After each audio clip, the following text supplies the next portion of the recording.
Bueno, vamos a empezar a saludar a la gente. Como yo soy el más joven de todos, no me sé los nombres de todos. Aquí me trae mi lista. Bueno, Juan Bené, que es el primero que hay que saludar. ¿Dónde está? Es una gloria del deporte y una gloria de la amistad de los venezolanos. Jesús Abreu no vino.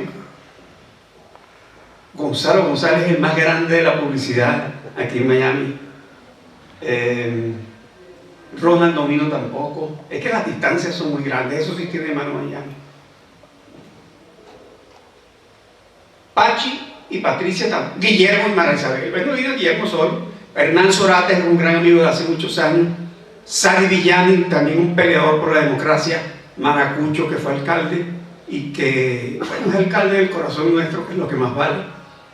Está un gran amigo que es un nombre epónimo del estado Táchira, que es Vito Orlando y su esposa, y un general que para nosotros ha sido muy glorioso porque ha dado una pelea contra el tirano, que es el general Carlos, me acabo de tener Juan Carlos Peñalosa.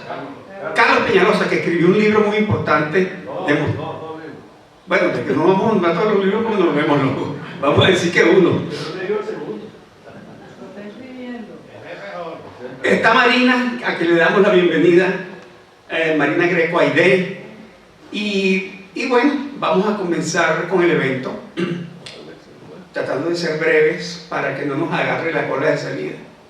Bueno, la verdad es que a Alexis me importa que escriba libros, porque lo más importante en él es que vive de darnos noticias todos los días. Ya todos ustedes saben que recientemente tuvo como decimos en castellano venezolano, le dio un yello. Resulta que me llaman y me dice: José Hernández se me olvidó, chico. José, por estar dando vueltas. Adriana, ¿cómo está mi reina? Bueno, lo cierto es que Alexis me llama y me dice que se desmayó, que está en el hospital porque se le paró el corazón. Y entonces cuando yo empiezo a llamar a mis amigos, todos decían: a Alexis le dio un yello, pues, se le paró el corazón. Y yo notaba que todos recibían la noticia como con cierta complacencia. Y yo decía: ¿con qué será? ¿Será que están contentos que la pelota se lleve a Alexis? Bueno, total que pasó el tiempo, a Alexis le pusieron su marcapaso, salió de lo más bien. Y cuando vuelvo a llamar a la gente, dice: no, Abel, lo que pasa es que descubrimos que Alexis tiene corazón. Bueno, para hacer el cuento corto, lastimosamente Marcel Felipe, que es el director del museo, no pudo venir, pero lo va a sustituir. Además lo va a hacer de gran manera porque es uno de los cubanos más solidarios que conocimos, que es Diego Suárez, que está aquí presente con su esposa Vilma. Y vamos entonces a comenzar el evento con la intervención de una queridísima amiga que a mí siempre me devuelve a los años de la Escuela de Letras y me devuelve al Dante, porque su nombre es Beatrice, y me recuerda que justamente el Dante sufre mucho. Yo recuerdo cuando yo estuve en el Ponte Vecchio en Firenze, él se da cuenta de que le hace falta Beatrice, y es cuando dice por primera vez: nel mezzo del camino de la nostra vita, y por ahí se dispara, que en medio de nuestra vida nos ocurren las más terribles tragedias. Pero como estamos de fiesta, sencillamente Beatriz lo que va a hacer es echarnos el cuento de lo que hizo Alexis.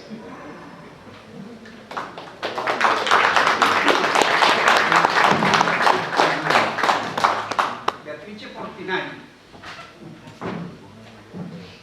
Bueno, muy buenas noches. Le agradezco mucho a Alexis que me haya invitado a comentar su libro y por supuesto la presentación al poeta Abel Ibarra. El maleficio, yo he titulado mis reflexiones sobre el libro Del maleficio de Treviglín a la desesperanza del desarraigo. La sátira, el humor negro, la incongruencia, la iniquidad de la razón y la controversia sobre la condición filosófica de ser desfilan entre nuestros ojos desapercibidos en El maleficio de Tribilín, la obra más reciente de Alexis Ortiz, que hoy estamos presentando. Se trata de una obra que perfectamente encaja en lo que yo denominaría el absurdo posmoderno, que se caracteriza por la confrontación diaria de realidades líquidas, abruptos cambios de locos geográficos y desarraigo espiritual. El libro retrata la diaria anonimia que consume a muchos de nuestros congéneres. Se trata de hordas de seres humanos que ven escurrirse en el tiempo la seguridad de la infancia y las promesas del porvenir. Sistemas políticos que colapsan para dar paso a otros que pensábamos habían sido conjurados por la historia. Desaparición de empleos sin que identificamos otros donde continuar las faenas productivas. El eterno luchar por encontrar y expresar la propia identidad en un mundo que cambia de contenido cada hora y que obliga a muchos seres humanos a emigrar. Este es el telón de fondo del maleficio de Tribilín. En él se lanza un compacto relato del antihéroe que dispara la más grande transformación de nuestro hemisferio, porque hace de lo que era una nación una tribu. El proceso es para estos días harto conocido. Una minoría resentida toma el poder por medios legítimos para luego secuestrarlo por medios ilegítimos, garantizándose así el monopolio del poder y de la creación de la riqueza. Se transforma así el país de que se trate, en este caso Venezuela, en una inmensa cárcel en la que quien controla el Estado define los roles de todos y cada uno de los habitantes. El proceso de destrucción de la libertad está expandiéndose en todas las latitudes del mundo, porque la mayoría de los marcos institucionales de las 192 naciones miembros de las Naciones Unidas exhiben debilidades que las hacen muy vulnerables a la penetración de entes no estatales de índole criminal, como es el caso del crimen organizado transnacional, y también de minorías violentas que están dispuestas a resolver conflictos por la vía de la fuerza bruta. En el caso de Venezuela considero ambos procesos hasta convertir a esa nación en una nación depauperada en la que el crimen organizado transnacional ha encontrado una excelente base. Encuentra uno también en la obra la sátira, el humor negro, la incongruencia de la sinrazón y la controversia sobre la condición filosófica del ser. Pero también se anuncia de manera tímida la experiencia de la lucha por encontrar un propósito intrínseco en la vida. El libro, en fin, es una crónica del mayor desarraigo que haya conocido el hemisferio occidental, el del éxodo forzoso de 7 millones de venezolanos que hoy pueblan no solo el continente americano, sino todos los rincones de la geografía planetaria. Si bien el relato nos pinta el personaje que fue responsable de esta hazaña, la virtud mayor de la obra reside en abrirnos las puertas del alma del autor. ¿Y qué vemos allí? Vemos un ser creativo, imaginativo y culto que lucha por darle sentido a un recorrido vital que no esperó hacer y en cuyos recónditos parajes no encuentra todavía identificación. También nos retrata la tensión que surge de la necesidad del protagonista de encontrar significado a la trayectoria vital que el destino le ha deparado y que le luce ancha y ajena, para usar las palabras de Rómulo Gallegos. También nos abre Alexis una ventana a sus más tiernas querencias, como es el caso del romántico apego a las cálidas tierras del Caribe, donde se acunó su infancia y descubrió el primer amor. Los cálidos sabores de los frutos de una tierra rica en contrastes y llena de promesas. La pasión por esa tierra se trasluce en su ingreso al quehacer político, como forma de transformar las ilusiones en realidades de desarrollo en las que no hubiese niños desnutridos, adultos ignorantes y ciudades aisladas. Finalmente, el maleficio de Tribilín nos revela lo duro de la adaptación a las realidades que el proceso venezolano somete al protagonista y las indelebles marcas que ese proceso de adaptación han dejado en su alma. Y aun cuando en las nuevas latitudes continúa intentando sembrar cultura, como lo hiciera en la tierra de gracia que dejó atrás, no llenan las ansias infinitas de la recuperación de esa patria perdida con la que sueña y a la que le dedica lo mejor de su obra. Muchas gracias.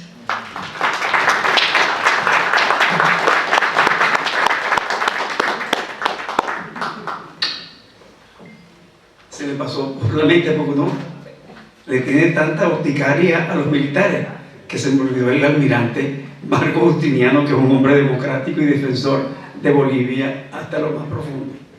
Y también de nuestro país sufrido llegó la esposa de Gonzalo, que es Tamara, que es verdaderamente el hombre de la casa. Y me da mucho placer presentar a un hombre, también un boliviano, que no da su brazo a torcer, que fue ministro de la democracia en varias carteras en su país, Bolivia, y que ha venido a hacer una presentación, una conversación acerca de sus impresiones, supongo que de Alexis, porque el libro no habrá tenido tiempo de leer. Entonces, con ustedes, Carlos Sánchez Berzaín.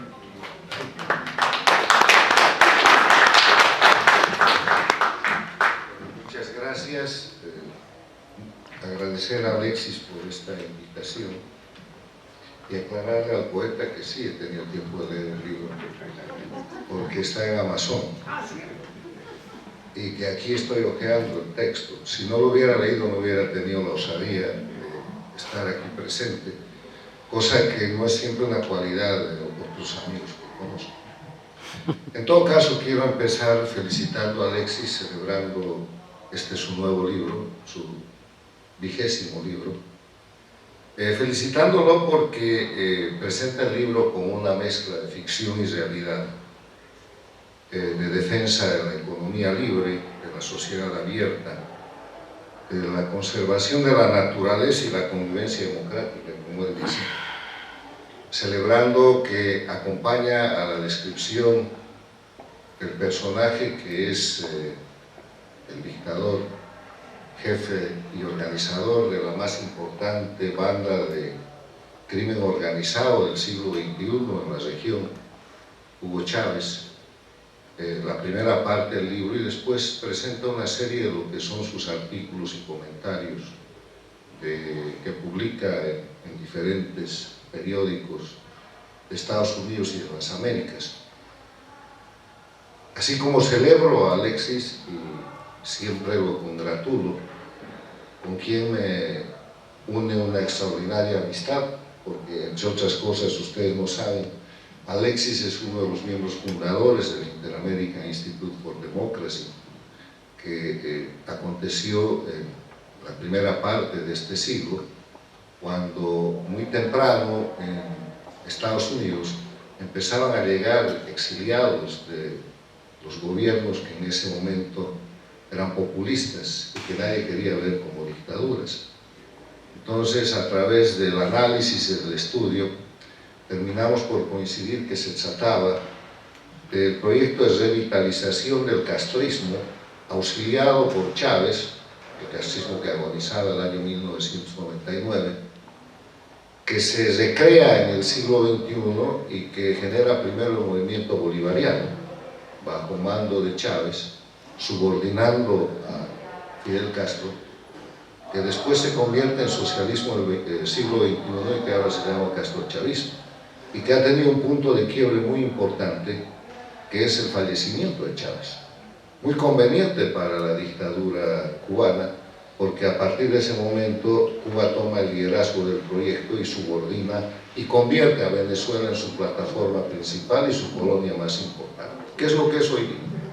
Entonces, en ese escenario, coincidencias absolutas y felicitaciones para Alexis por el análisis que él hace, pero discrepancia de fondo por la ofensa que él profiere a Tribuna. Y por la ofensa que además es redundada y es insistente y equivocadamente escrita por el prologuista Herbert Torres, que pregunté si estaba aquí. Porque Trevelin, primero, es un personaje de una muy exitosa, de un muy exitoso sistema popular, empezado por Walt Disney, que ahora cumple 100 años. Y es un personaje que por lo menos a mí me ha acompañado en la niñez. Un personaje generoso, bondadoso, torpe, ingenuo, pero extraordinario, que tiene inclusive una proyección cuando se come un maní de volverse super trivi, para hacer cosas generosas, defender la verdad, defender a los amigos y hacer exactamente todo lo que no es Chávez. Le hubieran puesto otro nombre a Chávez. Yo sé que en el cuartel le decían Trevelin como una cuestión que trata de señalar a un individuo imbécil, pero acudiendo a lo que es la lengua española, el diccionario de la Real Academia de la Lengua no registra la palabra Trevelin, pero sí lo hace la Asociación de Academias de la Lengua Española y describe el concepto de Trevelin como el del hombre ingenuo o de escaso entendimiento. Y eso es exactamente lo que no era Chávez. Chávez era un criminal inteligente, redomado, un tipo que además se mejora en el tiempo, que organiza el grupo, el sistema organizado criminal más importante que perdura hasta ahora, y que lo único que se equivoca es el que se deja asesinar por el castrismo, por la confianza que tiene con su socio, al que subordina. Era tan genial que subordina a Fidel Castro. Si ustedes se fijan, desde el año 99 hasta la muerte de Chávez, Castro era el estafeta de Hugo Chávez. Él manejaba el dinero y recorría toda América y él era el jefe. Gran comunicador, un tipo malévolo, un tipo criminal, pero de ninguna manera un Trevelin. Entonces yo quiero reivindicar la figura de este personaje de la infancia, de este personaje de los cartoons de Estados Unidos, que han trascendido a toda América y el mundo, porque Trevelin no merece ser comparado con Hugo Chávez. Dicho eso, quiero volver sobre el tema serio de la política y decir que deberíamos aprender de los agresores de la democracia y la libertad. Deberíamos aprender de los 64 años de técnica castrista, que nos sigue derrotando. Ellos, primero, a diferencia de nosotros, no tienen unidad, pero tienen jefe. O sea, tienen mando. La unidad de mando es lo que nos destroza. La segunda cosa que tienen, además de tener mando, tienen narrativa. Y en la narrativa saben exactamente cómo asesinar la reputación del adversario y cómo convertir sus criminales en héroes. Han convertido a Evo Morales en indígena, han convertido a Correa en intelectual, han convertido a Hugo Chávez en un héroe de la revolución bolivariana. Fidel Castro, el más grande criminal de la historia de las Américas en el siglo pasado y en la primera parte de este siglo, es un hito de la revolución, y nosotros estamos comparando a Chávez con Trevelin. Una comparación con Al Capone resultaría escasa.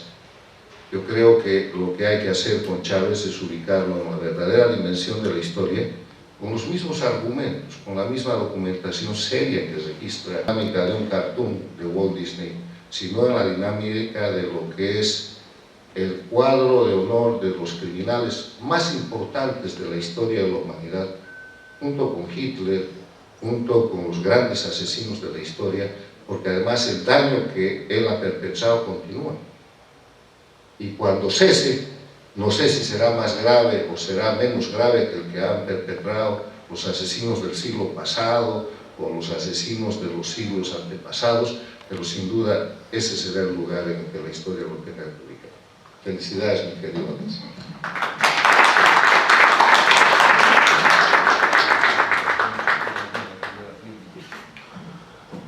Bueno, y con gran placer voy a presentar a quien a su vez va a hablar de Alexis,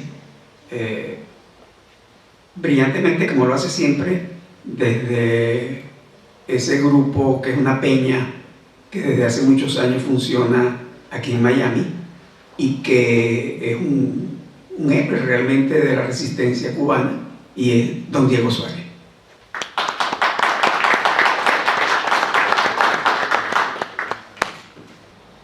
Bueno, para mí es un poco difícil hablar después que mi querido amigo Carlos Berzaín ha hablado. Pero para comenzar, primero que nada, se me ocurre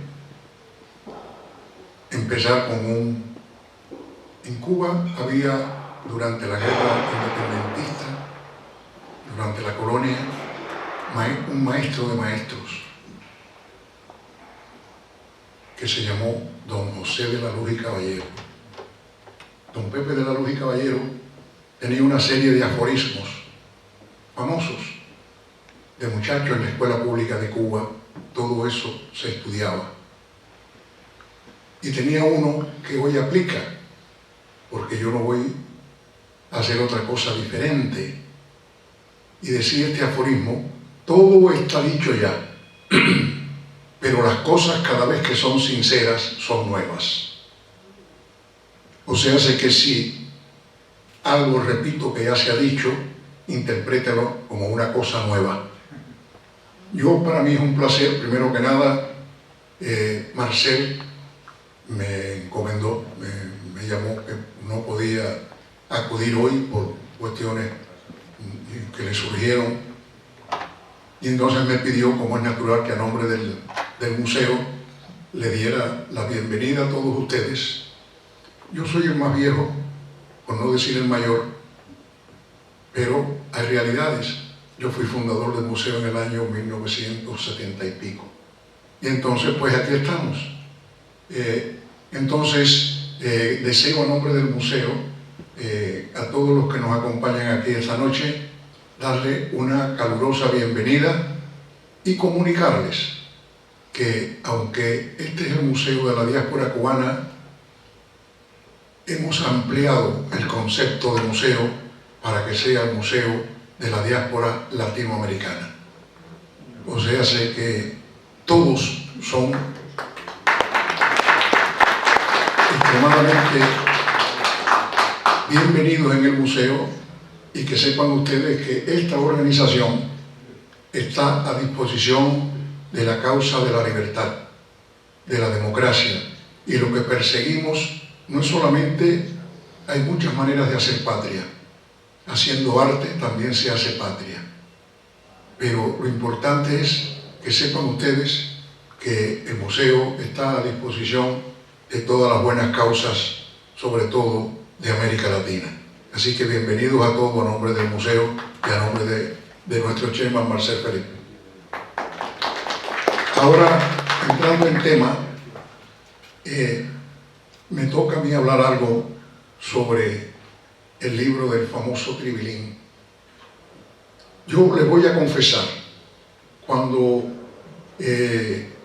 nuestro querido amigo Alexis me dijo el nombre, yo pensé que el libro se trataba de una recopilación de todos aquellos personajes que había creado Disney, Walt Disney. Y digo, mucho, qué interesante, porque así vamos a hablar de Ratón Miguelito y del otro y del otro y del otro. Tú te das cuenta, Blancanieves, todos, tú te das cuenta. Y Tribilín, Kevin, Tribilín, y pues, como es natural, a mí me sorprendió, porque cuando empiezo a leer, caramba, me sorprendo, y entonces pues entro en tema. Pero la primera descripción del libro, cuando habla de Chávez, de niño, en su adolescencia, cuando llega a la academia, es una descripción de cómo se incuba un dictador.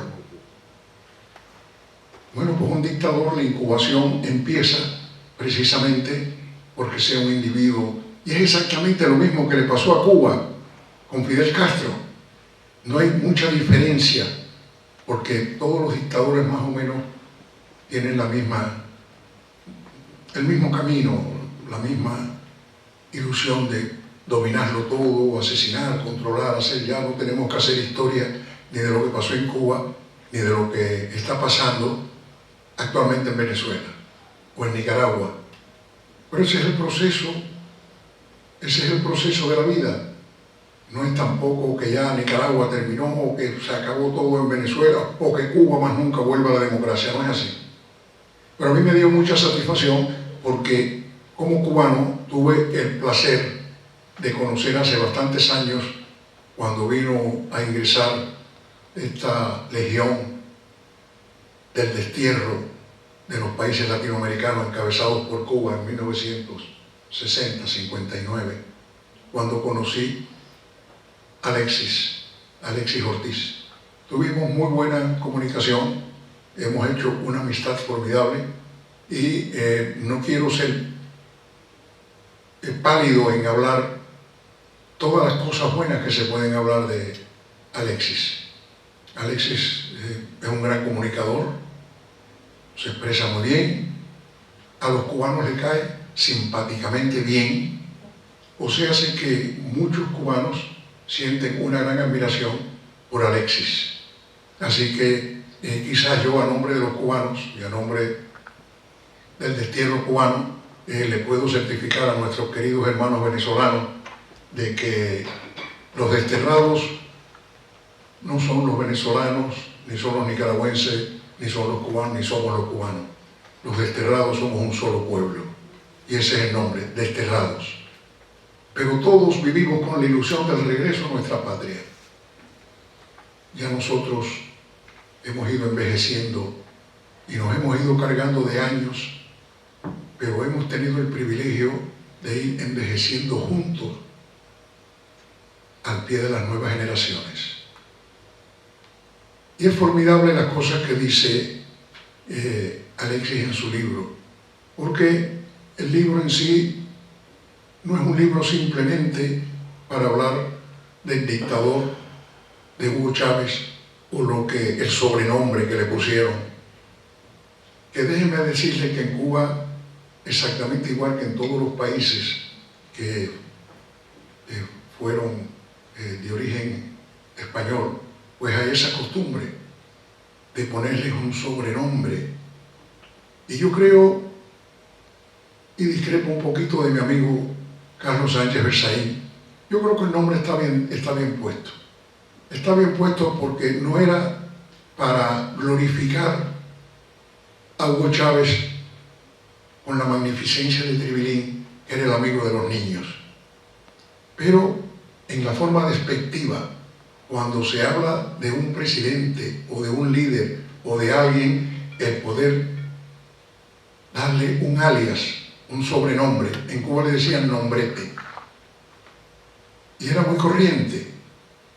Yo me acuerdo, hace muchos años, el año 50 y pico, teníamos en la planta de ensamblaje que teníamos ahí en Cuba, el negocio, y casi todos los obreros tenían un sobrenombre. Uno se llamaba, y me acuerdo de uno que cuando se mencionaba lo de Tribilín, que era un negro grandísimo, un negro que yo creo que tenía 7 pies y pico, era un hombre soldador, un obrero formidable. Y para sorpresa, el nombrete del negro era más grande que decían Chiquitico. Bueno, pues Chiquitico llegó un momento en que hubo que cambiar el nombre oficial que tenía, donde cogía las herramientas y eso, porque nadie lo conocía por su nombre. Y yo, que era el dueño de la empresa, tampoco. Pero sin embargo sí conocía a Chiquitico. Había otro negrito, usted da cuenta que era todo lo contrario, era más bajito, era chiquito. Y aquel negrito es una cosa increíble, uno lo veía y lo asociaba con el sobrenombre que le habían puesto. Este se llamaba Alicate, imagínense, Alicate. Y él, vaya muy honrado que le dijeran Alicate. Y fulano Alicate, ¿eso quién es? No es Alicate, el otro. Y entonces ya se le ponían los nombres en la nómina de las alias que tenían, porque por los nombres no los podíamos conocer. Así que yo creo que el haberle puesto el sobrenombre a al dictador o al aprendiz de dictador, al siniestro Hugo Chávez, yo creo que fue muy bueno, porque si desde un principio, en lugar de llamarle presidente Chávez, se hubiera corrido como sucedía en Cuba anteriormente y le hubieran llamado Tribilín, hubiera sido un tipo de relajo. Pero sin embargo todo el mundo pues es propio y como es natural esa presidente Chávez. Qué vergüenza para América Latina, qué vergüenza para los venezolanos, qué vergüenza para la civilización que exista un Hugo Chávez o un Fidel Castro o todos los demás. Y yo creo que la suerte es que siempre hay partes positivas y yo creo que Miami se ha beneficiado enormemente y no es como decimos nosotros los cubanos y como la propaganda, Miami lo han hecho los cubanos. No es verdad. Miami lo han hecho todos los que han venido a engrosar esta sociedad y que han participado en una forma u otra. Claro, nosotros quizás fuimos los pioneros y como pioneros pues claro que se le da cierto crédito adicional a los cubanos, pero si en lugar de habernos tocado a nosotros la desgracia de haber perdido nuestra patria y venir aquí a ponernos bajo el sol ajeno, si eso le hubiera tocado primero a los venezolanos hubieran hecho la maravilla de Miami también, porque es la sociedad productora y la gente que vive en libertad los que han venido aquí, los que hemos venido aquí, y claro que hemos hecho esta ciudad próspera y como es natural. Para mí, y muchos cubanos así lo creen, Alexis ha contribuido enormemente y es un poder moderador, porque Alexis es de esas personas que sabe tratar a una extrema izquierda, a una extrema derecha, a alguien de centro, porque él sabe cómo nadar en todas las aguas y sabe cómo tratar de ser no un poder disociador, sino un poder asociador. Nunca he escuchado de Alexis Ortiz hablar algo mal de alguna persona, aunque sepamos que es un delincuente. Siempre tiene la elegancia, la distinción, porque Alexis es un académico, es un político, es un hombre muy sensible, pero un hombre muy humilde y un hombre que comunica muy bien. Yo me siento extremadamente honrado de haber tenido la oportunidad y quiero decirles también, los cubanos estamos muy agradecidos de Venezuela, porque cuando Venezuela era libre, yo tuve también el privilegio de hacer buenos negocios en Venezuela, en la mecanización de los programas de la caña de azúcar. Y Venezuela era un paraíso. Pero cuando nosotros caímos en desgracia, muchos cubanos adoptaron a Venezuela como la nueva patria. Y hoy, 60 años después, los cubanos que fueron para Venezuela sienten más en venezolano que en cubano y sufren más la desgracia de Venezuela que la desgracia de Cuba, y eso lo discutimos de cubano a cubano, y para nosotros es un privilegio el que podamos haber tenido la oportunidad, dentro de la desgracia que nos ha tocado, haber tenido esa solidaridad con los venezolanos. Les quiero terminar diciendo algo que aplica a los venezolanos y aplica también a los cubanos y a todos los desterrados. Es un pensamiento de nuestro apóstol José Martí, que dijo: nunca serán más bellas las playas del exilio que cuando uno se despida de ellas. Y es cierto, todavía no hemos tenido la oportunidad de despedirnos de las playas del exilio, pero todos nosotros, los venezolanos, todos los latinoamericanos y los cubanos, tendremos la oportunidad de despedirnos con mucha dignidad, darle las gracias a los norteamericanos, pero no es lo mismo. Y llevo 63 años en este país. Tengo nietos, esposa, mi tercera esposa que adoro, y somos pro-americanos. Y si tuviéramos que ir a la guerra para defender a los americanos, yo lo haría. Y estoy cargado de años. Pero el sol aquí no calienta igual que en Cuba. Es diferente. Queremos el regreso. Y así será para todos los que estamos desterrados en nuestros países. Y regresaremos. Y regresaremos. Porque la democracia va a vencer. Porque lo que decía Carlos Sánchez Berzaín tenía razón. Pero lo que sucede es que ellos no están triunfando. Eso es transitorio. Ellos están de salida y nosotros estamos de entrada. Y las nuevas generaciones, en el caso de Cuba ya vamos para la 5ª generación, están más convencidas que nosotros mismos, los que estamos cargados de años, que tiene que retornar la democracia y la libertad para Cuba. Y eso será, por ende, el final también de lo que está sucediendo en Venezuela. Alexis, te voy a leer algo que me escribió mi mujer para que te lo leyera. ¿Tú te das cuenta? Me dijo que lo leyera como si fuera mío, pero no. Yo no se lo dije, le dije, bueno, sí, como no, yo se lo leo.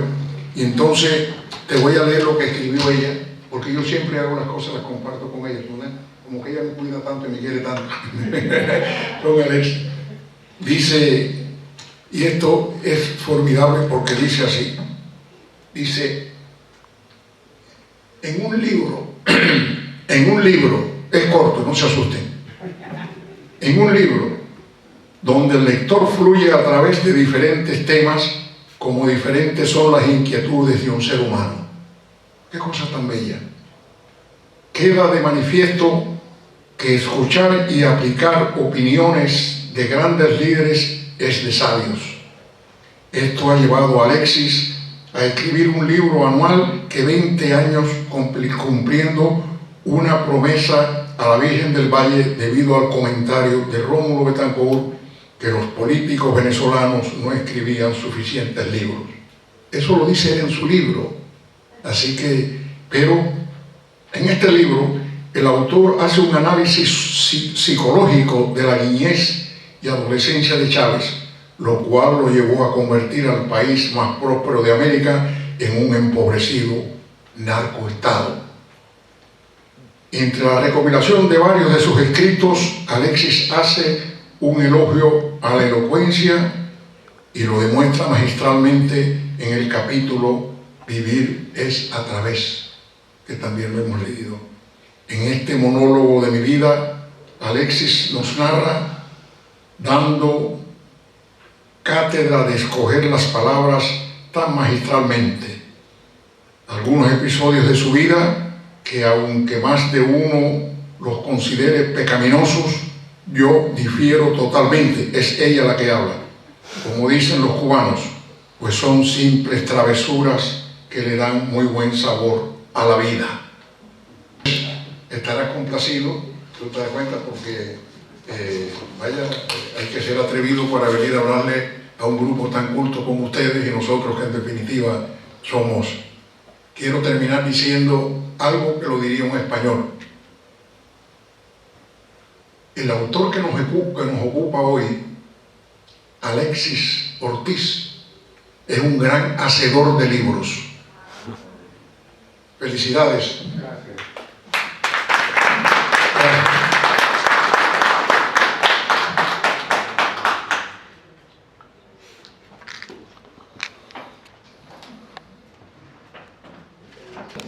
Lo del regreso, porque es que hay un pueblo que es el de los primigenios en cuanto a las persecuciones, que son los judíos, y siempre que celebran un acto, por muy trágico que sea su historia, siempre dicen el año que viene en Jerusalén.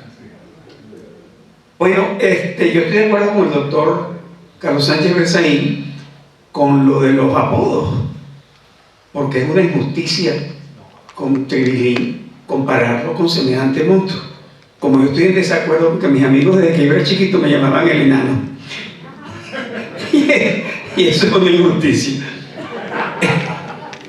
Entre otros, Alexis Ortiz, a quien presento en este momento, para que nos haga sus acostumbradas conversaciones orientadoras y gratificantes.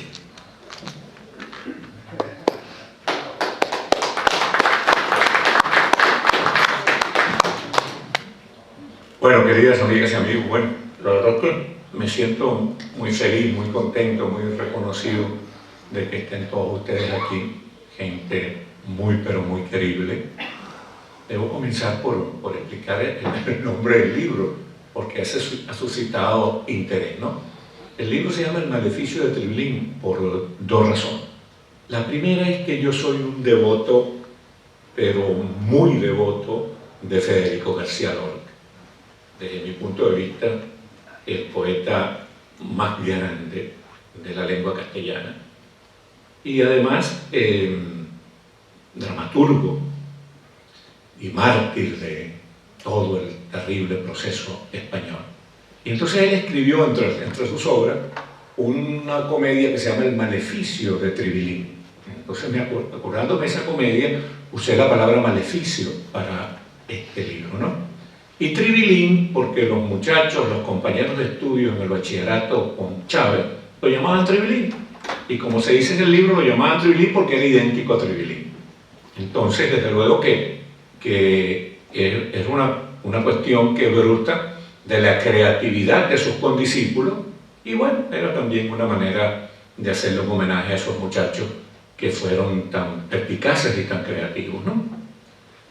Este libro, como bien lo señala este cubano de Solera y de Tronío, que es Diego Suárez, este libro lo escribí porque yo todos los años, de acuerdo a un propósito que me hice hace 20 años, yo todos los años escribo un libro porque ese es mi compromiso con la vida, pues, ¿no? Y espero llegar unos años más para ver si llego a 30 y pico libros, que eso es mi propósito existencial más cultivado, más íntimo con mis esperanzas hacia el futuro.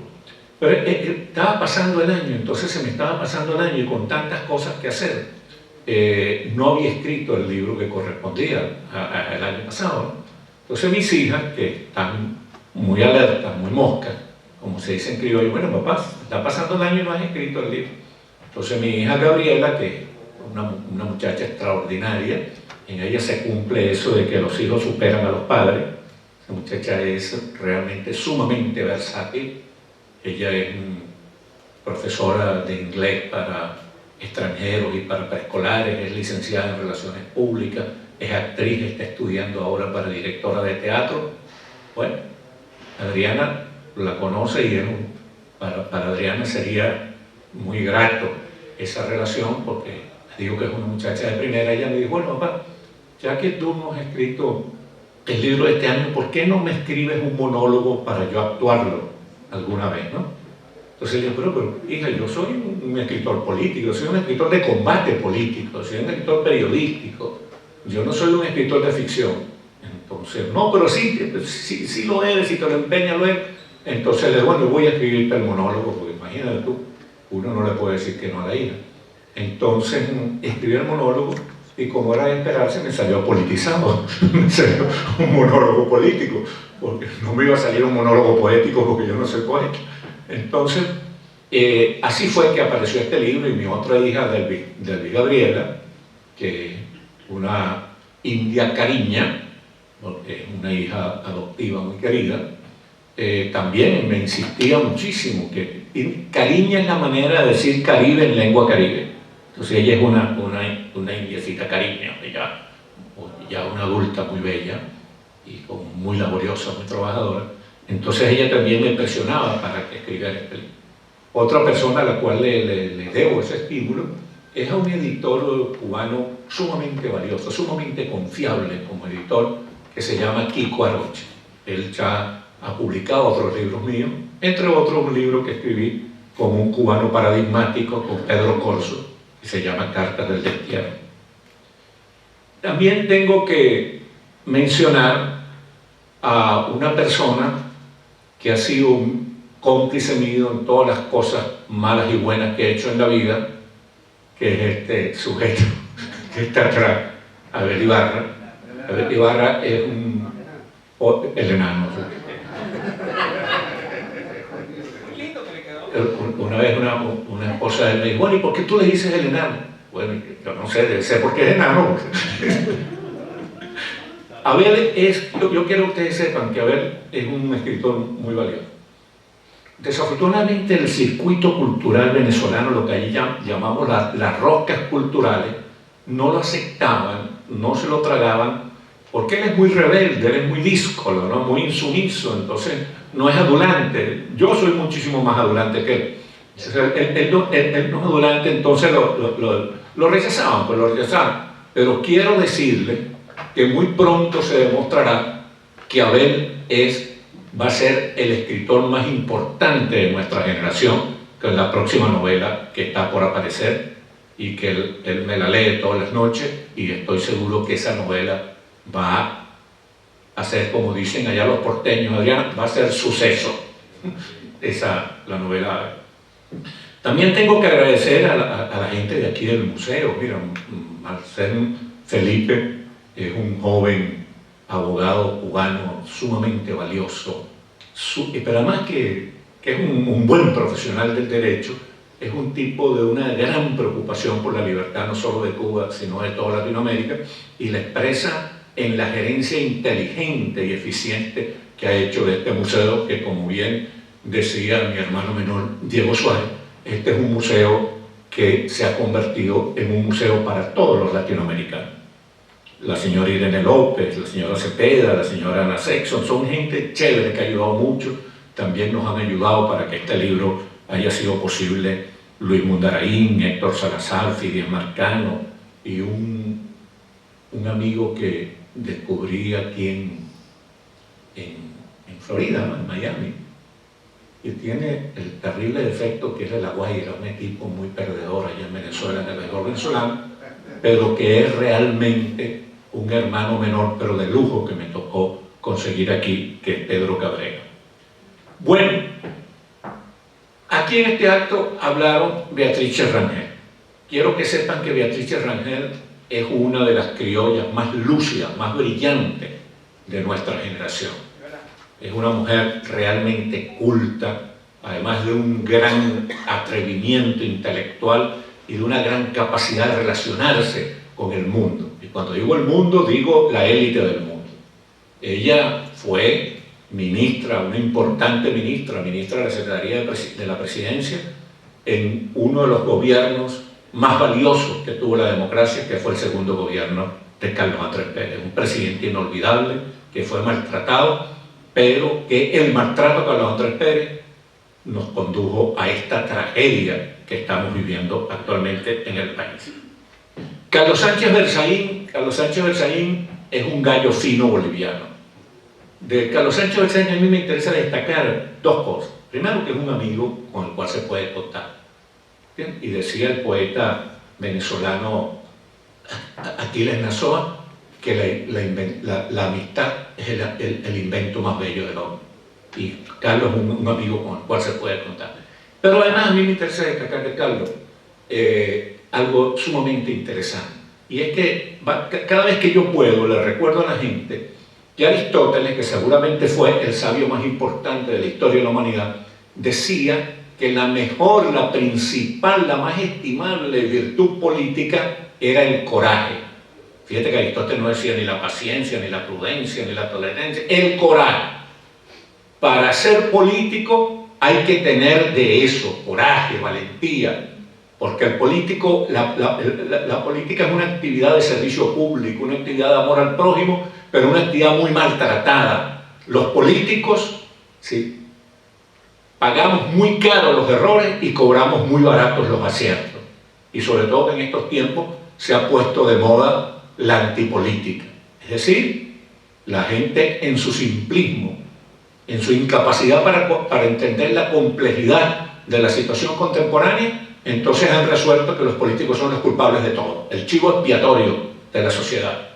Entonces uno habla con un venezolano, no, es que los políticos le fallaron al país. No, al país le fallaron los políticos, los médicos, las enfermeras, ¿verdad? Los economistas, los ingenieros. Es decir, toda la élite del país hizo posible el escenario para que llegara este energúmeno de Hugo Chávez al poder, con la destrucción consiguiente. Entonces, es cierto, los políticos tenemos que hacernos una autocrítica, cometimos unos errores graves.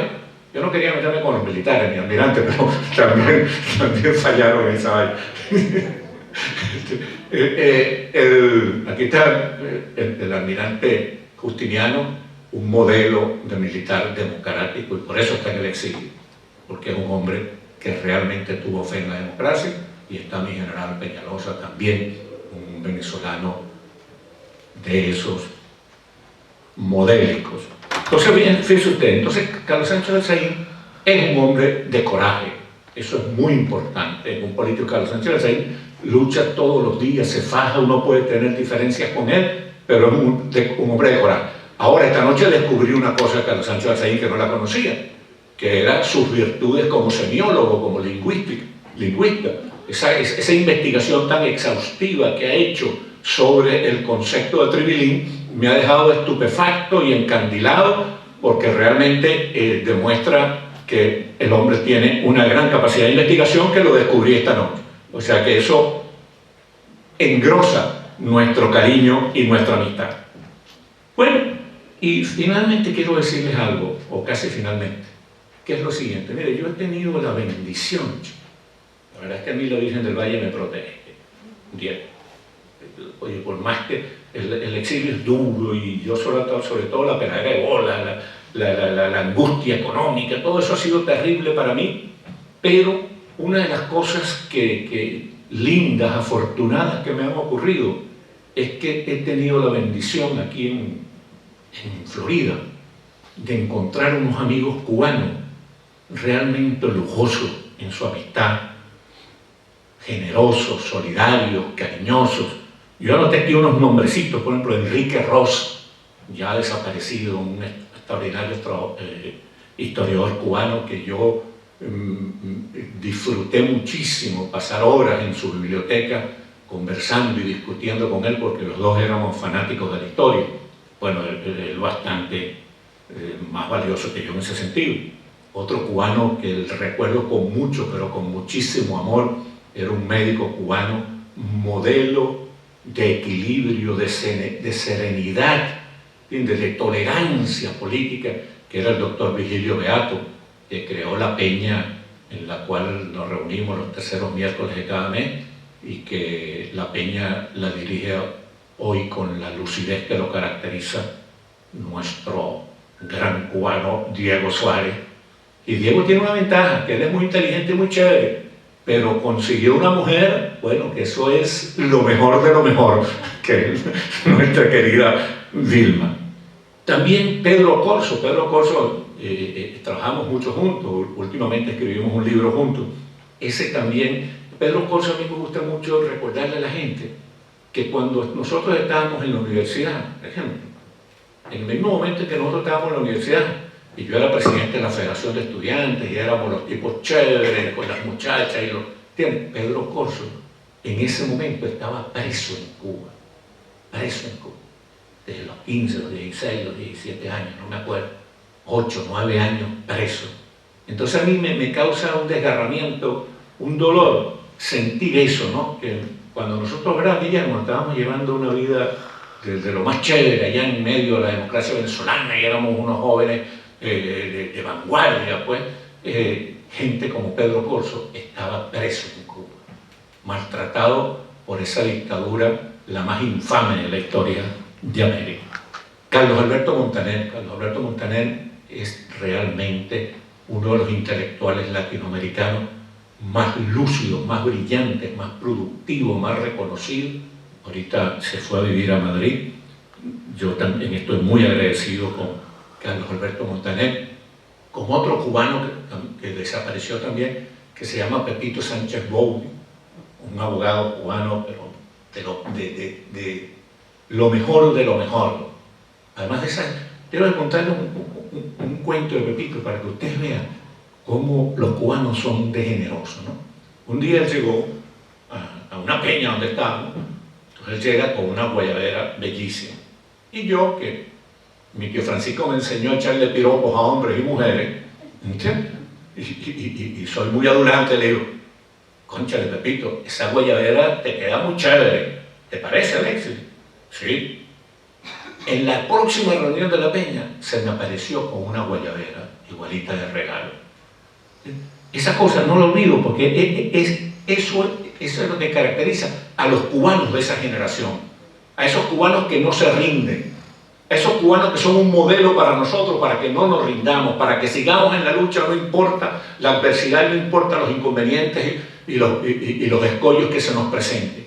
Y un cubano así, de los que no se rinden, un cubano libre, un cubano que yo amo, es precisamente Diego Suárez, y por eso me sentí muy emocionado de que él haya hablado aquí esta noche. Además, él es un capitalista. Él es un capitalista, y un capitalista que ha ganado mucho real, porque los capitalistas son para eso, ¿no? Ser rico no es malo, como decía Chávez. Sí, yo no tengo ningún interés en ser rico, sí. No, eso no es mi propósito en la vida, pero ser rico no es malo. Y si vas a ser capitalista, tienes que ser productivo, tienes que producir riqueza, porque la riqueza produce trabajo y produce más riqueza.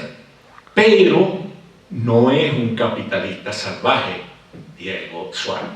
Es un capitalista que se interesa en la suerte de los demás, es un capitalista que se interesó en sus empleados, es un capitalista que creía en el capitalismo solidario, en el capitalismo compasivo, en eso que llamaban los alemanes de Ludwig Erhard la economía social de mercado, es decir, que creciera la clase media, que los ricos fueran cada vez más ricos, pero que hubiera una clase media cada vez más fuerte. Entonces, este modelo de capitalista de Diego Suárez, para mí, es un ejemplo que a mí me conviene y me interesa blandir. Y por último, pues para no fastidiarlos con una intervención demasiado larga, fíjense ustedes, el destierro es terrible, es verdad. Para los griegos era el peor castigo posible.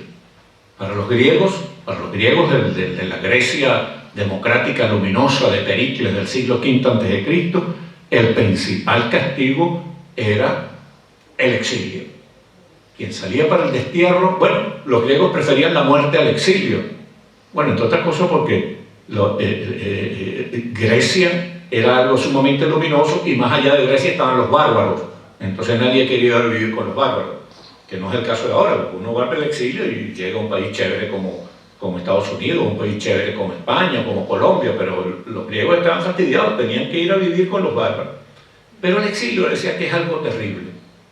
Pero como a mí la Virgen del Valle siempre me protege, en medio de toda esta desazón, en medio de toda esta desconexión existencial, de esta angustia vital que produce el exilio, la Virgen del Valle resolvió que para desagravio de mis desventuras me iba a traer una mujer que me elevara en la vida. Entonces así fue como me encontré a Teresa, una porteña argentina de primera, además argentina, francesa, española, porque tiene todas esas nacionalidades. Y de Teresa solo quiero decir una cosa, es decir, robarle una palabra a Shakespeare, a William Shakespeare, para decirles a ustedes que ella está hecha de la misma materia que los sueños. Muchas gracias.